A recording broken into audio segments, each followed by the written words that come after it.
जम्मू कश्मीर का पहाड़ी जिला, जहां आमतौर पर सड़क, मौसम और यात्रियों की खबरें सुर्खियों में रहती हैं, लेकिन इस बार मामला अलग था। पुलिस को सूचना मिली कि कुछ लोग संदिग्ध परिस्थितियों में रह रहे हैं। स्थानीय स्तर पर सत्यापन शुरू हुआ। पूछताछ के दौरान कई लोगों के जवाब मेल नहीं खाए। इसके बाद पुलिस ने 21 लोगों को हिरासत में ले लिया है।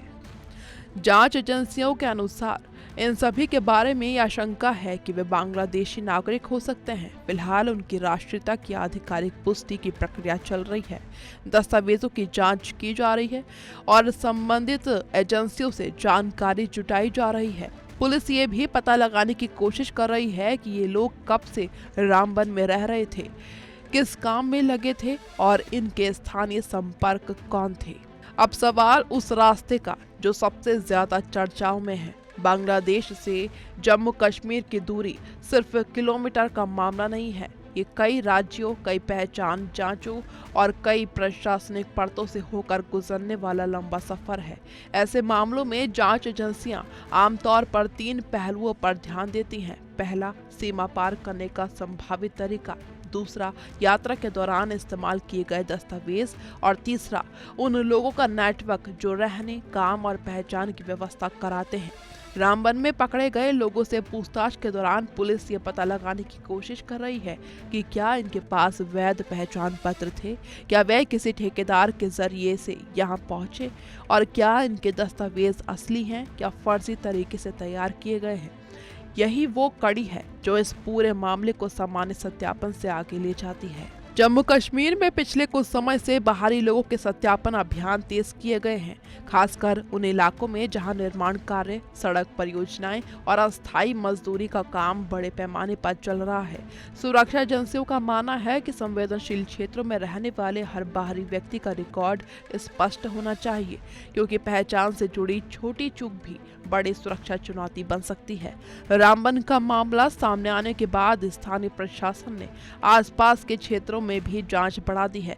किराएदारों, मजदूरों और अस्थायी बस्तियों का रिकॉर्ड खंगाला जा रहा है ताकि ये पता लगाया जा सके कि कहीं और भी इसी तरह के मामले तो मौजूद नहीं हैं।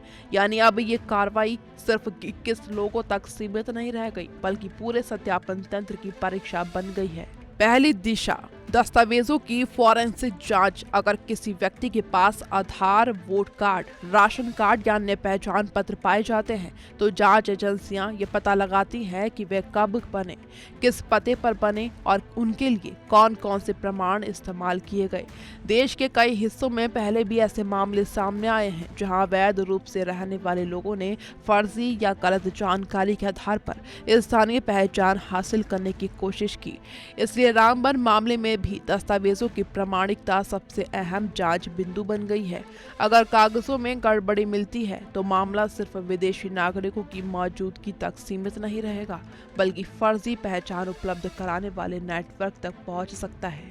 दूसरी दिशा, आर्थिक और स्थानीय संपर्कों की जांच। पुलिस ये जानने की कोशिश कर रही है कि हिरासत में लिए गए लोग किसके लिए काम कर रहे थे, उन्हें मजदूरी कौन दिला रहा था, रहने की व्यवस्था किसने कराई और क्या उनके पास नियमित आय का कोई स्रोत था। निर्माण परियोजनाओं, सड़क कार्यों और अस्थायी श्रम बाजारों में बाहरी मजदूर बड़ी संख्या में आते हैं। ऐसे में कई बार पहचान सत्यापन की प्रक्रिया कमजोर पड़ जाती है। जांच एजेंसियां अब इसी पहलू को गंभीरता से देख रही हैं। अगर ये साबित होता है कि किसी स्थानीय व्यक्ति या समूह ने जानबूझकर अवैध रूप से रह रहे लोगों को संरक्षण दिया तो उनके खिलाफ भी कानूनी कार्रवाई हो सकती है। यानी जांच अब सिर्फ हिरासत में लिए गए लोगों पर नहीं, बल्कि उनसे जुड़े हर संपर्क पर केंद्रित होती जा रही है। जम्मू कश्मीर लंबे समय से सुरक्षा की दृष्टि से संवेदनशील क्षेत्र माना जाता है, इसलिए यहाँ किसी भी संदिग्ध विदेशी नागरिक की मौजूदगी को सामान्य प्रशासनिक मामला मानकर नहीं छोड़ा जाता। सुरक्षा एजेंसियां ये सुनिश्चित करना चाहती है कि इन लोगों का किसी प्रतिबंधित संगठन, संदिग्ध गतिविधि या सीमा पार नेटवर्क से कोई संबंध तो नहीं है। अभी तक ऐसी किसी भी आधिकारिक पुष्टि नहीं की गई है, लेकिन जांच इसकी संभावना को ध्यान में रखकर आगे बढ़ रही है। यही कारण है कि पुलिस, खुफिया एजेंसियां और प्रशासनिक अधिकारी मिलकर इस पूरे मामले की बहुस्तरीय जांच कर रही हैं, ताकि हर सवाल का जवाब दस्तावेज और तथ्यों के आधार पर सामने आ सके। कैमरा पर्सन जीतू के साथ मैं स्वीटी दीक्षित, टीवी 100।